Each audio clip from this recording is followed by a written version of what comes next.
જય સ્વામિનારાયણ વિદ્યાર્થી મિત્રો, આપણે તત્વોનું વર્ગીકરણ અને ગુણધર્મોમાં આવર્તિતા ચેપ્ટરની ચર્ચા કરતા હતા અને છેલ્લે આપણે ઇલેક્ટ્રોનની રચનાએ પહોંચ્યા હતા. એ પહેલાં ઘણી બધી વસ્તુ આવી. એમાં પહેલાં સૌથી પહેલાં તો ત્રિપુટીનો નિયમ, ન્યૂલેન્ડનો અષ્ટકનો નિયમ, પછી દમિત્રી મેન્ડેલિક દ્વારા આપવામાં આવેલું આવર્ત કોષ્ટક, બરોબર, પછી હેનરી મોસ્લે દ્વારા આપવામાં આવેલું આધુનિક આવર્ત કોષ્ટક, અને પછી આપણે ઇલેક્ટ્રોનીય રચનાઓની ચર્ચા કરી હતી, બરોબર. એમાં સૌથી પહેલાં એને આપણે ઝડપથી જોઈ અને પછી આપણે આગળ વધીએ. ઇલેક્ટ્રોનીય રચના, ચલો તમને એમ કીધું હોય કે સમૂહ એકના તત્વોની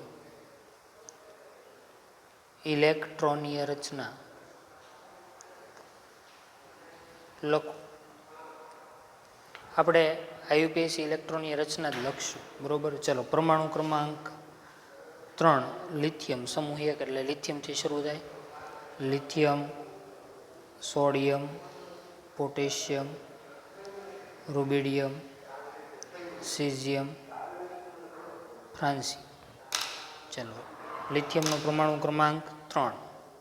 મેં તમને ક્રમ યાદ રાખવાનો કીધો હતો: 2, 8, 8, 18, 18, 32, 32.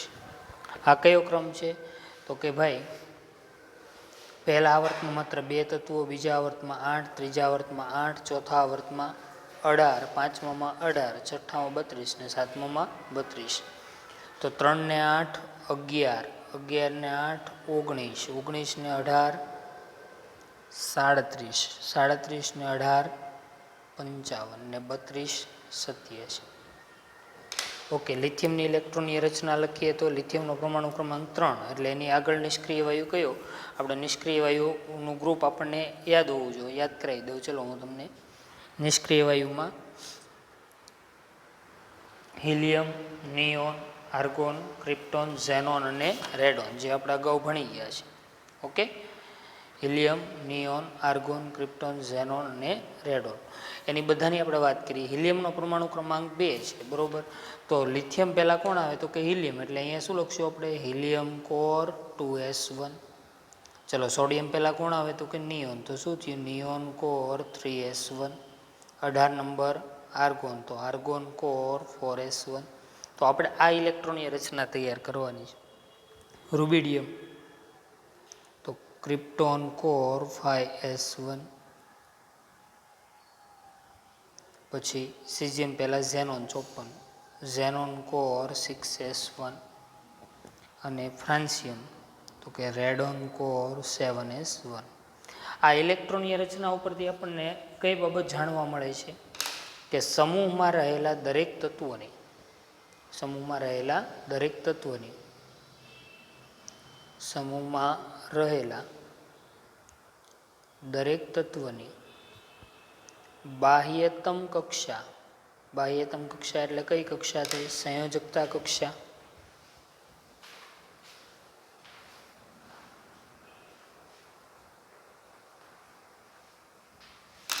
બાહ્યતમ કક્ષા એટલે કે સંયોજકતા કક્ષાની ઇલેક્ટ્રોનીય રચના સમાન હોય છે. સમૂહમાં રહેલા તત્વની બાહ્યતમ કક્ષાની ઇલેક્ટ્રોનની રચના કેવી હોય છે? સમાન. અને જો બાહ્યતમ કક્ષામાં જુઓ, અહીંયા કેટલા ઇલેક્ટ્રોન છે? બધા જ સમૂહ એકના બધા તત્વોની બાહ્યતમ કક્ષા એસ કક્ષકમાં 1 ઇલેક્ટ્રોન છે, બરોબર. તો એની બાહ્યતમ કક્ષા એટલે કે સંયોજકતા કક્ષાની ઇલેક્ટ્રોનની રચના કેવી આવી? સમાન. માત્ર શું બદલાય? કક્ષાનો ક્રમ. અહીંયા બીજી કક્ષા છે, અહીંયા ત્રીજી, અહીંયા ચોથી, પાંચમી, છઠ્ઠી, સાતમી, બરોબર. તો આને આ ઉપરથી આપણે એમ કહીએ, જો ઇલેક્ટ્રોનીય રચના સમાન હોય ને તો તેના રાસાયણિક ગુણધર્મો કેવા હોય? સમાન હોય, બરોબર. તેથી સમૂહમાં રહેલા દરેક તત્વના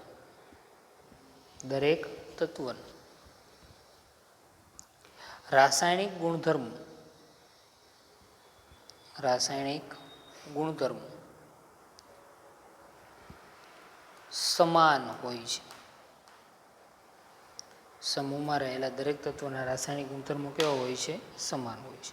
ઓકે, ચલો ઉદાહરણ તરીકે આપણે લઈએ તો સમૂહ 1 છે તેની સામાન્ય ઇલેક્ટ્રોનની રચના બધા ઉપરથી લખવી હોય તો આની પહેલાં આપણે લખીએ છીએ સમૂહ 18ની NH2NP6. તો અહીંયા જો 1 2 3 4 5 6 7 એની જગ્યાએ હું n દર્શાવી દઉં, એસ કક્ષકમાં કેટલા ઇલેક્ટ્રોન છે? 1. તો શું થઈ? NS1. તો સમૂહ 1 બરોબર ની સામાન્ય ઇલેક્ટ્રોનીય રચના શું થઈ? NS1 છે. બરોબર. સમૂહ 1 છે અને નજીકના નિષ્ક્રિય વાયુ જેવું બનવું હોય તો કેટલા ઇલેક્ટ્રોન તેની પાસે વધારે છે? તો કે 1 ઇલેક્ટ્રોન વધારે છે. તો 1 ઇલેક્ટ્રોન ગુમાવે તો સમૂહ 1ની બધાની સંયોજકતા કેટલી થઈ? જો લિથિયમ 1 ઇલેક્ટ્રોન ગુમાવે એટલે કોના જેવો બની જાય? હિલિયમ. સોડિયમ 1 ઇલેક્ટ્રોન ગુમાવે તો નિયોન. પોટેશિયમ 1 ઇલેક્ટ્રોન ગુમાવે તો આર્ગોન. રૂબિડિયમ 1 ઇલેક્ટ્રોન ગુમાવે તો ક્રિપ્ટોન. સીઝિયમ 1 ઇલેક્ટ્રોન ગુમાવે તો ઝેનોન. અને ફ્રાન્સિયમ 1 ઇલેક્ટ્રોન ગુમાવે તો રેડોન જેવી ઇલેક્ટ્રોનની રચના પ્રાપ્ત કરે. તો સમૂહ 1ના દરેક તત્વની સંયોજકતા કેટલી થઈ? +1 થઈ. ઓકે, તો આ બાબત આપણને ખબર હોવી જોઈએ કે સમૂહમાં રહેલા દરેક તત્વોની સંયોજકતા પણ કેવી આવશે? સમાન. સમૂહ 1 છે ને એનું ઉપનામ છે એક. સમૂહ 1ના તત્વોને આલ્કલી ધાતુ તત્વો કહે છે. બરોબર, એટલે યાદ રાખશું સમૂહ 1 છે તે તત્વો આલ્કલી ધાતુ તત્વ કહીએ છીએ. બરોબર, અને આ બાબત ઉપરથી એવું સાબિત થાય છે. બરોબર, આપણે 2 આવર્ત નિયમ આવી ગયા, જૂનો આવર્ત નિયમ અને નવો આવર્ત નિયમ. જૂનો આવર્ત નિયમ કોણે આપ્યો હતો? તો કે દમિત્રી મેન્ડેલિફ. શું હતો? તો કે તત્વોના ગુણધર્મો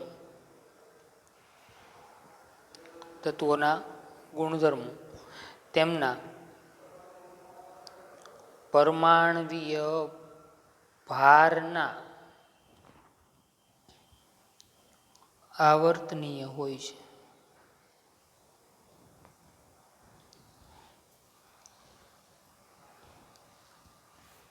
બરોબર, ત્યારબાદ નવો આવર્ત નિયમ આવ્યો.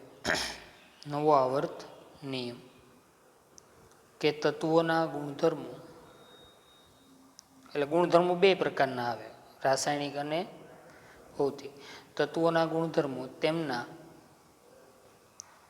પરમાણવીય ક્રમાંક ના આવર્તનીય હોય છે. તો આ બેમાંથી કઈ બાબત સાચી પડે ભાઈ? તો કે ભાઈ તત્વના ગુણધર્મો કોની ઉપર આધાર રાખે છે? તો કે ભાઈ ઇલેક્ટ્રોનીય રચના ઉપર. ને ઇલેક્ટ્રોનીય રચના એટલે શું થયું? પરમાણ્વીય ક્રમાંક થયો. તો કે હા, એટલા માટે અહીંયા એ બાબત સાબિત થાય છે કે તત્વના ગુણધર્મો પરમાણુ ભાર કરતાં પરમાણ્વીય ક્રમાંક છે તેના ઉપર વધારે આધાર રાખે છે. બરોબર, અને આ આપણે તમારા પાઠ્યપુસ્તકમાં કોયડા નંબર 3.2ની નીચેનો મુદ્દો છે તેની આપણે ચર્ચા કરી.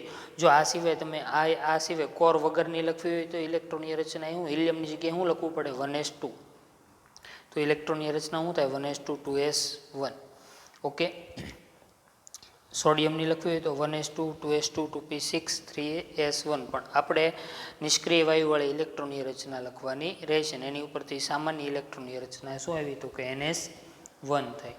ઓકે, અને હવે આપણે આગળ વધીએ. આપણે આવર્ત કોષ્ટકની અંદર જે વિભાગો છે તેની આપણે ચર્ચા કરવાની છે. ઓકે, આપણે આવર્ત કોષ્ટકના વિભાગોની ચર્ચા કરશું. બરોબર, તો આપણું મોડર્ન પિરિયોડિક ટેબલ છે ને ભાઈ, એમાં 4 વિભાગ પાડીએ છીએ આપણે. આધુનિક આવર્ત કોષ્ટકના કેટલા વિભાગો છે? 4. ખૂબ જ અગત્યની બાબત છે ને આપણે યાદ રાખશું. બરોબર, આધુનિક આવર્ત કોષ્ટકના 4 વિભાગ. એમાં પહેલો વિભાગ છે એસ વિભાગના તત્વો. બીજો વિભાગ છે પી વિભાગના તત્વો. ત્રીજો વિભાગ છે ડી વિભાગના તત્વો. અને ચોથો વિભાગ છે એફ વિભાગના તત્વો. આ કઈ રીતે પડ્યા ભાઈ વિભાગ? બરોબર, તો કે ભાઈ જુઓ, તત્વોમાં છેલ્લો ઇલેક્ટ્રોન એસ કક્ષકમાં ભરાતો હોય તો તે તત્વ એસ વિભાગનું કહેવાય. જો તત્વમાં છેલ્લો ઇલેક્ટ્રોન પી કક્ષકમાં ભરાતો હોય તો તે તત્વ પી વિભાગનું કહેવાય. જો તત્વમાં છેલ્લો ઇલેક્ટ્રોન ડી કક્ષકમાં ભરાતો હોય તો તે ડી વિભાગનું તત્વ કહેવાય. અને જો તત્વમાં છેલ્લો ઇલેક્ટ્રોન બરોબર એફ કક્ષકમાં ભરાતો હોય તો તે કયા વિભાગનું તત્વ કહેવાય? એફ વિભાગનું તત્વ કહેવાય. ઓકે, તો આવર્ત કોષ્ટકના કેટલા ડિપાર્ટમેન્ટ, કેટલા વિભાગો? 4. બરોબર. શેના આધારે પડે? હવે હું તમને અહીંયા એક વ્યાખ્યા આરોર કહી દઉં એટલે તમને ખબર પડે વ્યવસ્થિત રીતે.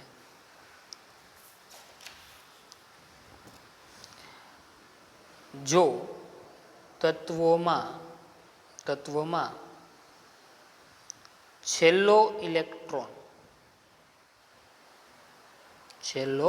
ઇલેક્ટ્રોન એસ કક્ષકમાં ભરાય તો તે તત્વ એસ વિભાગનું છે તેમ કહેવાય. એસ. જો તત્વોમાં છેલ્લો ઇલેક્ટ્રોન પી કક્ષકમાં ભરાય તો તે તત્વ પી વિભાગનું કહેવાય. જો તત્વોમાં છેલ્લો ઇલેક્ટ્રોન ડી કક્ષકમાં ભરાય તો તે તત્વ કયા વિભાગનું કહેવાય? ડી વિભાગનું. અને જો તત્વોમાં છેલ્લો ઇલેક્ટ્રોન એફ કક્ષકમાં ભરાય તો એ તત્વ કયા વિભાગનું કહેવાય? એફ વિભાગનું કહેવાય. ઓકે, તો હવે અહીંયા જોઈએ ઉદાહરણ દ્વારા એને આપણે સારી રીતે સમજીએ. ચાલો પહેલું હું ઉદાહરણ લઉં છું. લિથિયમ પરમાણુ ક્રમાંક 3, ઇલેક્ટ્રોનની રચના લખીએ તો 1s2 2s1. છેલ્લો ઇલેક્ટ્રોન ક્યાં ભરાણો? તો કે એસ કક્ષકમાં. તો લિથિયમ કયા વિભાગનું તત્વ થયું? એસ વિભાગનું. ઓકે, ચલો ત્યારબાદ બીજું એક ઉદાહરણ લઈએ. નાઇટ્રોજન પરમાણુ ક્રમાંક 7, ઇલેક્ટ્રોનની રચના લખીએ 1s2 2s2 2p3. છેલ્લો ઇલેક્ટ્રોન કઈ કક્ષકમાં ભરાણો? તો તમે કહો ભાઈ છેલ્લો ઇલેક્ટ્રોન અહીંયા પી કક્ષકમાં ભરાણો.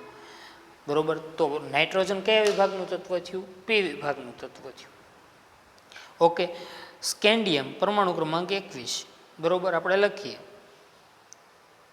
1s2 2s2 1s2 2s2 2p6 3s2 3p6 4s2 3d1. છેલ્લો ઇલેક્ટ્રોન ક્યાં ભરાણો? ડી કક્ષકમાં. તો સ્કેન્ડિયમ કયા વિભાગનું તત્વ થયું? ડી વિભાગનું. આમ કોઈ પણ તત્વ છે કયા વિભાગનું છે નક્કી કઈ રીતે થાય? તો કે એનો છેલ્લો ઇલેક્ટ્રોન જે કક્ષકમાં ભરાય તેના આધારે નક્કી થાય કે ભાઈ આ તત્વ છે એ આ વિભાગમાં મૂકવામાં આવે છે. ઓકે, હવે એમાં આપણને એક બે અપવાદ જોવા મળે છે, એની પણ આપણે આગળ ઉપર ચર્ચા કરવાની છે. ઓકે, પહેલાં આપણે આવર્ત કોષ્ટકના વિભાગો કેટલા છે? તો કે 4. એસ વિભાગના તત્વો, પી વિભાગના તત્વો, ડી વિભાગના તત્વો અને એફ વિભાગના તત્વો. એસ વિભાગના તત્વો કોને કહેવાય? તો કે જે તત્વોમાં છેલ્લો ઇલેક્ટ્રોન એસ કક્ષકમાં ભરાતો હોય તો તે તત્વ એસ વિભાગનું કહેવાય. જે તત્વોમાં છેલ્લો ઇલેક્ટ્રોન પી કક્ષકમાં ભરાતો હોય તો તે તત્વ પી વિભાગનું કહેવાય. જે તત્વોમાં છેલ્લો ઇલેક્ટ્રોન ડી કક્ષકમાં ભરાય તો તે ડી વિભાગનું. અને જે તત્વોમાં છેલ્લો ઇલેક્ટ્રોન એફ કક્ષકમાં ભરાતો હોય તો તે તત્વ એફ વિભાગનું તત્વ કહેવાય. ઓકે, ચલો હવે આવર્ત કોષ્ટકમાં આપણે અગાઉથી જાણીએ છીએ કે આવર્ત કોષ્ટકની અંદર આવર્તની સંખ્યા કેટલી છે? તો કે 7. અને સમૂહની સંખ્યા કેટલી છે? તો કે 18. ઓકે, હવે આ 18 સમૂહ છે ને એને 4 વિભાગમાં આપણે વહેંચ્યા. તો એસ વિભાગના તત્વો ક્યાંથી ક્યાં સુધી? તો કે સમૂહ 1 અને સમૂહ 2ના તત્વો છે ને એને એસ વિભાગ ની અંદર સમાવેશ થાય છે. પી વિભાગમાં સમૂહ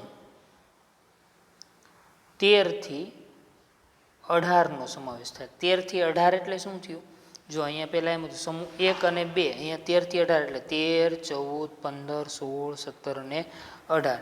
ડી વિભાગમાં તો કે ડી વિભાગની અંદર સમૂહ 3 થી લઈ અને 12 સુધીના તત્વોનો સમાવેશ થાય છે. સમૂહ 3 થી 12. જ્યારે એફ વિભાગ છે એમાં 2 શ્રેણી આવેલી છે, લેન્થેનોઇડ શ્રેણી અને બીજી શ્રેણી છે એ એક્ટિનોઇડ શ્રેણી. લેન્થેનોઇડ શ્રેણી અને એક્ટિનોઇડ શ્રેણી. તો આવર્ત કોષ્ટકના 4 વિભાગ, એસ વિભાગ, પી વિભાગ, ડી વિભાગ અને એફ વિભાગ. એમાં એસ વિભાગમાં સમૂહ 1 અને 2, પી વિભાગમાં સમૂહ 13 થી 18, ડી વિભાગમાં સમૂહ 3 થી 12 અને એફ વિભાગમાં લેન્થેનોઇડ શ્રેણી અને એક્ટિનોઇડ શ્રેણી. બરોબર. જો એસ વિભાગ અને પી વિભાગના તત્વોને એક સામાન્ય નામે બોલાવીએ છીએ અને કહેવાય એને પ્રતિનિધિ તત્વો કહેવાય છે.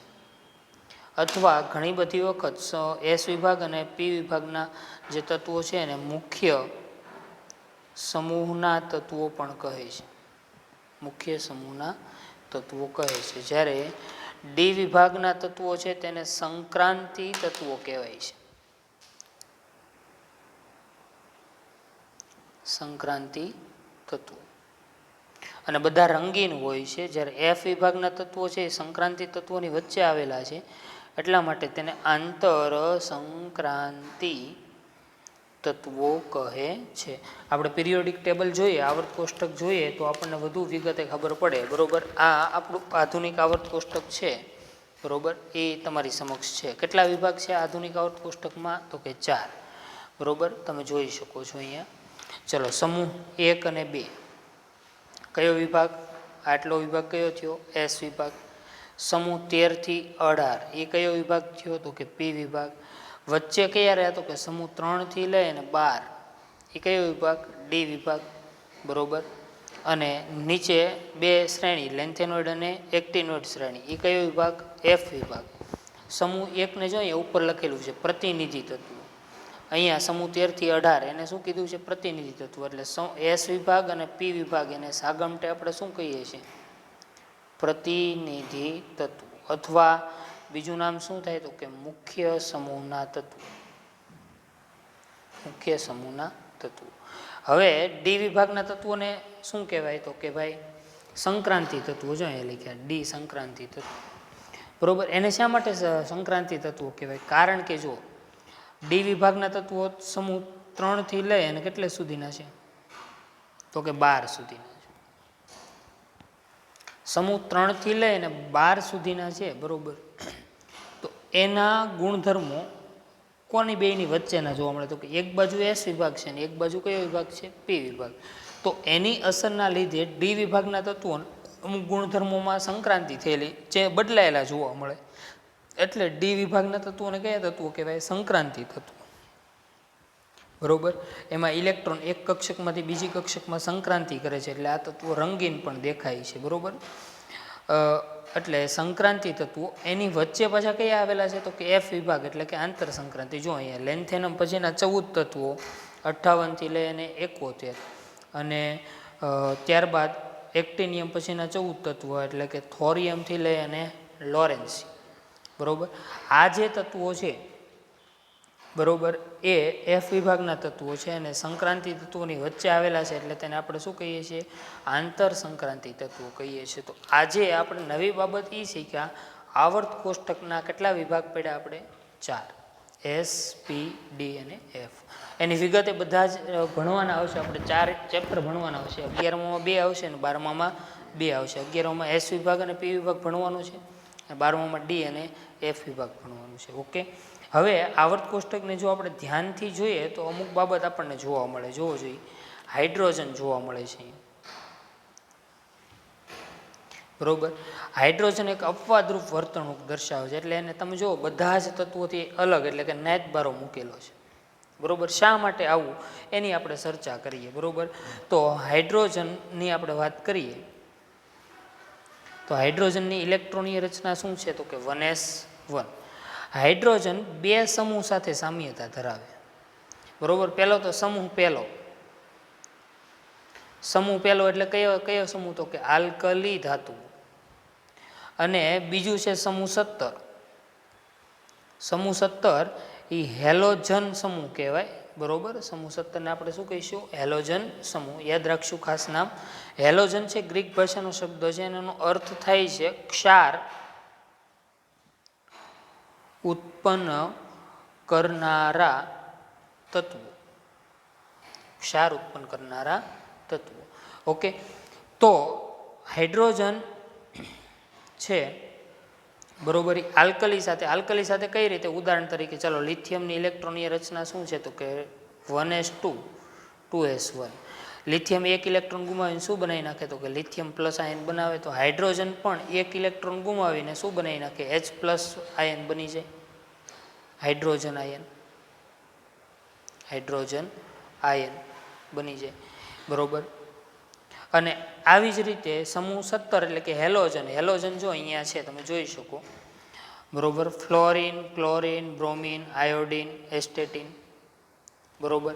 સમૂહ 17 સાથે કઈ બાબતમાં સામ્યતા ધરાવે તો જોવો જોઈએ અહીંયા સમૂહ 17માં હું ફ્લોરિન લઉં, ફ્લોરિનનો પરમાણુ ક્રમાંક કેટલો છે ભાઈ 9. ઇલેક્ટ્રોનની રચના શું થાય તો કે 1s2 2s2 2p5. એને નજીકના નિષ્ક્રિય વાયુ જેવું બનવા માટે કેટલા ઇલેક્ટ્રોનની જરૂર છે તો કે 1 ઇલેક્ટ્રોનની. તો ફ્લોરિન 1 ઇલેક્ટ્રોન મેળવે તો ફ્લોરાઇડ આયન બને બરોબર. તો એમ હાઇડ્રોજન પણ 1 ઇલેક્ટ્રોન મેળવીને H માઇનસ એટલે કેવો આયન બની જાય, હાઇડ્રાઇડ આયન. કેમ 1 ઇલેક્ટ્રોન મેળવે, કારણ કે હાઇડ્રોજન પછી કોણ આવે, હિલિયમની ઇલેક્ટ્રોનની રચના શું છે 1s2. તો હાઇડ્રોજન 1 ઇલેક્ટ્રોન મેળવે તો કોના જેવી ઇલેક્ટ્રોનની રચના થઈ ગઈ, હિલિયમ જેવી. તો આમ આ સિવાય ઘણી બધી બાબતો, આપણે એક ચેપ્ટર છે આખું હાઇડ્રોજન બરોબર, એની અંદર પાછું આપણે વિગતે ચર્ચા કરવાની આવશે કે હાઇડ્રોજન છે એ હેલોજન સાથે કઈ રીતે સામ્યતા ધરાવે અને આલ્કલી સાથે કઈ રીતે.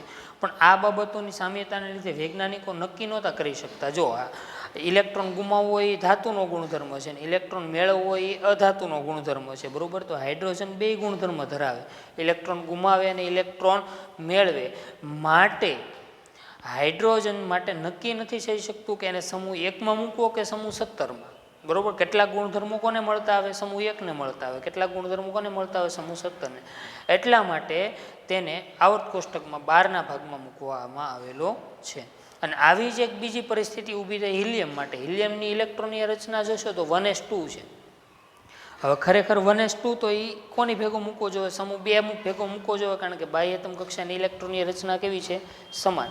પણ હિલિયમના કેટલાક ગુણધર્મો નિષ્ક્રિય વાયુને મળતા આવે છે, એટલા માટે તેને સમૂહ 18માં મૂકવામાં આવે છે. તો આવર્ત કોષ્ટકમાં 2 તત્વોના સ્થાનમાં ફેરફાર, હાઇડ્રોજન અને હિલિયમ, આ બાબત આપણે ખાસ યાદ રાખશું. ઓકે, તો કઈ કઈ બાબતના 2 અપવાદ જોવા મળ્યા તો કે હાઇડ્રોજન અને હિલિયમ બરોબર, એની આપણે ચર્ચા કરી. હવે આ મુદ્દો જે છે બરોબર તે આપણી ટેક્સ્ટ બુકની અંદર તમને પેજ નંબર 79 ઉપર આપેલો છે બરોબર.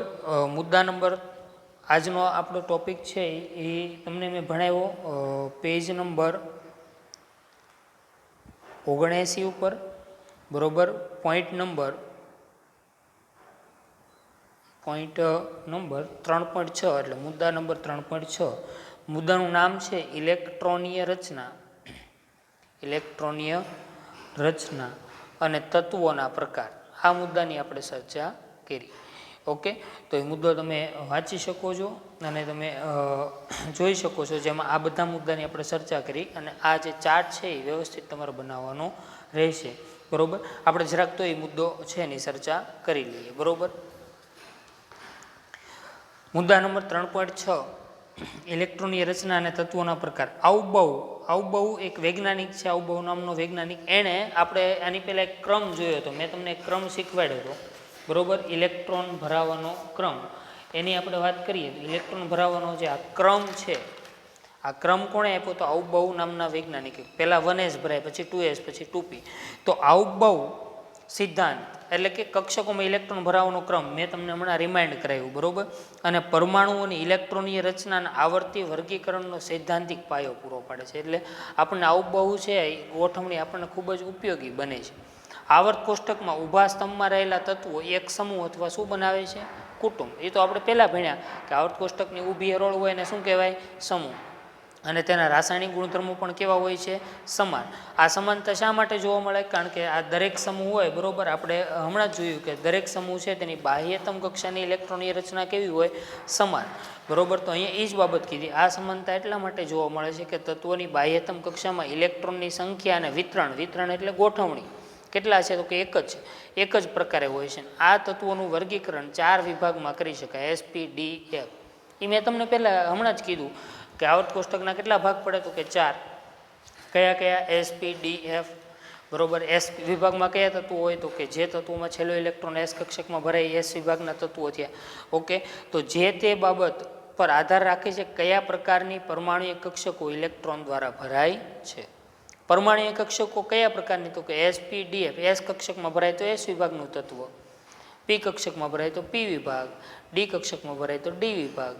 બરોબર ને, જેને આકૃતિ 3.3 દર્શાવેલ છે. એટલે આ 3.3 આપણે જોઈએ તો અહીંયા જો પાછળ તમે પેજ નંબર 80 ઉપર જોશો એટલે તમને જોવા મળશે. જો 4 વિભાગ આપ્યા છે, એસ વિભાગના તત્વો, ડી વિભાગના તત્વો, પી વિભાગના અને એફ વિભાગ. એસ વિભાગમાં માત્ર સમૂહ 1 અને 2, પી વિભાગમાં સમૂહ 3 થી 12, ડી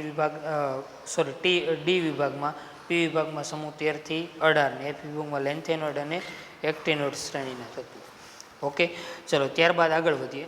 આ પ્રકારના વર્ગીકરણમાં પહેલો અપવાદ કયો આવ્યો? હિલિયમ. મેં તમને વાત કરી હિલિયમની ઇલેક્ટ્રોનની રચના શું થાય તો કે 1s2. તેને મૂકવો ક્યાં જોવે? એસ વિભાગમાં. પરંતુ આવર્ત કોષ્ટકમાં તેનું સ્થાન ક્યાં છે? સમૂહ 18માં આપણે આપેલું છે, પી વિભાગમાં. તેનું વ્યાજબી પણ શું છે? હું કામ એને અહીંયા મૂકવામાં આવ્યો છે તો કે એક જ કે હિલિયમનો સંયોજકતા કોષ સંપૂર્ણપણે ભરાયેલો છે. એટલે હિલિયમની કક્ષા ભરાયેલી છે, તેથી તે ઉમદા વાયુ તત્વો જેવા લક્ષણો ધરાવે. ઉમદા વાયુ એટલે કેટલામો સમૂહ તો કે 18 જેવો, તેથી તેને તેના ભેગો મૂકવામાં આવે છે. તો શું યાદ રાખવાનું છે કે હિલિયમ છે એની ઇલેક્ટ્રોનની રચના 1s2 છે, છતાં એને ક્યાં મૂક્યો? સમૂહ 18માં. કેમ? કારણ કે તેની જેવા ગુણધર્મોમાં સામ્યતા ધરાવે છે. બીજો અપવાદ હાઇડ્રોજન. તે માત્ર એક જ એસ કક્ષકમાં ઇલેક્ટ્રોન ધરાવે. એસ ઇલેક્ટ્રોન એટલે એસ કક્ષકમાં ઇલેક્ટ્રોન. તેનું સ્થાન સમૂહ 1માં આલ્કલી ધાતુ સાથે હોવું જોઈએ. ક્યાં હોવું જોઈએ? સમૂહ 1માં હોવું જોઈએ, કારણ કે ઇલેક્ટ્રોનની રચના શું છે? 1s1. બીજી બાજુ તે એક ઇલેક્ટ્રોન સ્વીકારીને કોના જેવું બની જાય? ઉમદા વાયુ જેવું. એની પણ આપણે વાત કરી, આજે મેં તમને એ ભણાવ્યું. ઉમદા વાયુ જેવી ઇલેક્ટ્રોનની રચના પ્રાપ્ત કરે. આમ આ રીતે તેનું વર્તન સમૂહ 17ના તત્વોની જેમ હોય. આમ હાઇડ્રોજનને વિશિષ્ટ કિસ્સો ગણીને આપણે આવર્ત કોષ્ટકમાં અલગ દર્શાવેલું છે. બરોબર, જેની આપણે ચર્ચા કરી ચૂક્યા છીએ. હવે આપણે આવર્ત કોષ્ટકમાં દર્શાવ્યા મુજબના 4 વિભાગોની આપણે ચર્ચા કરવાની છે, જે આપણે આવતા ક્લાસથી તેની આપણે ચર્ચા કરશું. ખૂબ જ અગત્યની બાબત આ જે છે. બરોબર, આ જે ચાર્ટ છે એનો વ્યવસ્થિત રીતે તમે બુકની અંદર ઉતારી લેજો. ઓકે.